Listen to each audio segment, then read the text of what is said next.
We offer fractionalized ownership, and in that we also offer fractionalized selling. So if you want to buy a tiny fraction of real estate, we are making it really easy for you to do that.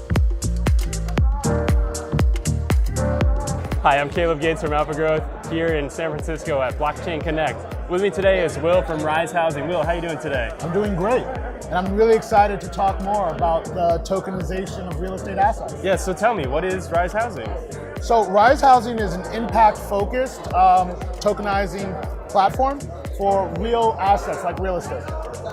Real estate's a phenomenal asset class, and we want to make it easier for people to get in and out of that asset. So you were telling me there's a few reasons people might want to tokenize real estate. One of them was they don't want to sell out, and the other one was they can't afford it. Yeah, so we offer fractionalized ownership, and in that we also offer fractionalized selling. So if you want to buy a tiny fraction of real estate, we are making it really easy for you to do that. So if you have a couple of $1,000s, you're now able to join into some amazing new real estate products that you can actually see. Real estate's a really tangible asset. It's something that you can feel, you can bite it, you can look at it, you can see the companies in it, you can see the future of it a lot easier than doing due diligence on another type of company. And also we allow for fractional sell-off. So a lot of people don't like to sell this great asset all at once and miss out on the future of the neighborhood. Now they can sell a majority of it and still retain 20-30% of the company in their portfolio and still grow with the future of that neighborhood. So why would someone get bit by selling their entire house? Well, what if you sold a place in Queens, New York, Long Island City, before Amazon announced its H2 location, right? You will be telling that to all of your friends and family for the rest of your life that you missed out on the Long Island City opportunity. But if you still had 20-30%, even though you might make a lot less money, mentally and psychologically, you're still a part of that community. So that pride of ownership that's going to make you feel responsibility. And that's what I'm really after is I think that the more people that own this asset, they're going to start having this pride of ownership. They're going to start sweeping up around their area. It's going to start asking for better community programs because they're going to know that they're put roots. It's a great way of putting roots down in a real tangible way.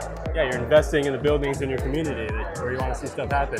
So you're also telling me investing in real estate helps you with like your credit score and getting loans. Can you tell me more about that? 100%. One of the really depressing things that I see in the market is the lack of assets that people hold. Real estate is a phenomenal asset class, and the banks and other large financial groups recognize that immediately. So if you have a certain amount of, let's say even liquid cash, right? Like let's say you had $30,000 worth of liquid cash sitting there, you ask the bank for a loan. You have quite a bit of money that they could foreclose on if you don't pay back and all this other kind of stuff, but they'll usually loan you less than what you have in the bank, which is a little difficult. However, if you have a phenomenal asset such as real estate, they tend to allow you to over leverage that. They have these programs like mortgages and other types of financial instruments that will let you access a ton of capital against that. So having your money in cash is being inflated.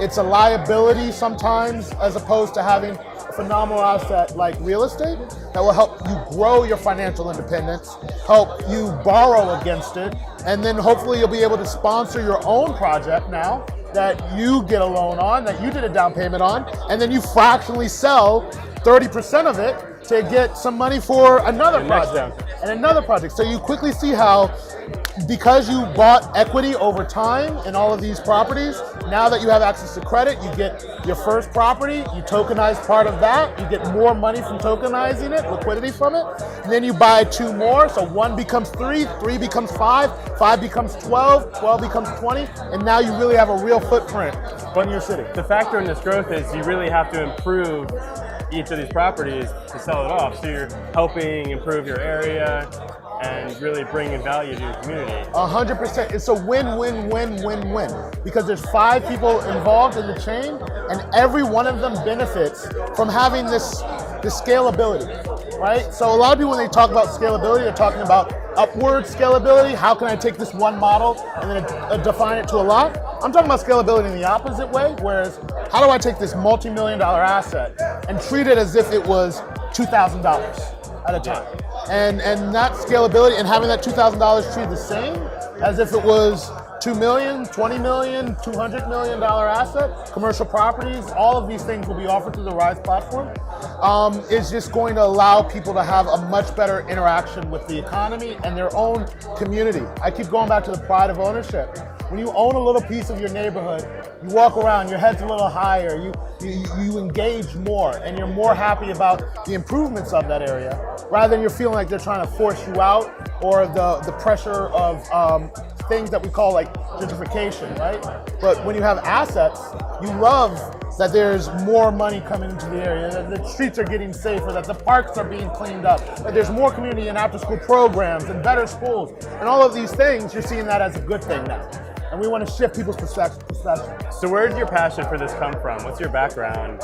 How'd you get into this? My background is in technology but more importantly, real estate. My family has owned real estate assets from before I was born.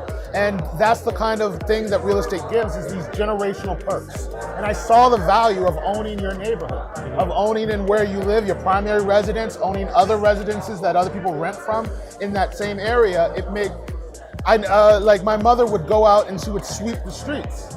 And I'd be like, we already have enough chores in the house. What are you doing out in the street? And she's like, the neighborhood needs to look better. You know, and these kinds of prideful things, it really instilled in me. So ever since I was like 8 or 9 years old, I was doing showings, signing on tenants, all of these things on my own, because it's sort of a family business. And I realized that this is an opportunity that everyone should be involved with. Being a developer, once you have all of these seizable assets, it's pretty simple. It's straightforward. You find a neighborhood that you think is growing, you find a great asset within it, you bring on the bank as a partner, you put 10% down, maybe even 5% down sometimes if you have some great assets that they can seize. Right. The banks become really friendly, right? And then you're able to acquire it, you put in a little construction, you rent it out or you flip it, and you continue to grow your portfolio. And it's a lot more fun than buying stocks, a lot more fun than investing in startups, in my opinion, because the due diligence is really simple. You can look at the asset, you can touch it, you can feel it, you can call the local courthouse. Hey, is it registered under the person who's selling me their name, and all of these things? And so that's really easy to do online. So we're gonna be able to give you that same experience as if you were in the neighborhood. Lots of content about what's going on, a lot of going on in the area, a lot of things about all the new businesses, the current rent roll, all of these kinds of investor packages will now be distributed, and people will be able to simply jump in and out of these investments. So then what's your next big step, and how can people get involved in this project when they're watching, sitting behind their computer? What can they do? So right now, the reason why I'm in California is because we're going to be tokenizing an amazing commercial property right next to the Pixar studios. And it's really exciting, and it's going to be we already have a future tenant lined up. They're an amazing incubator, an accelerator. They're called Isla Futura, and they're all about opportunities for Puerto Rican entrepreneurs and helping rebuild the island and having that decentralized workspaces from around the world. So the property is going to go for about 1.9 million, and we're going to allow for the tokenizing of it. So even if you have as little as $3,000 or $4,000, please reach out and join in on that opportunity. Where can they reach out to you? What's your website? LinkedIn, So, Facebook? Yes, risehousing.io is the main site. If you want to contact me, I'm on Instagram, Blockchain Broker.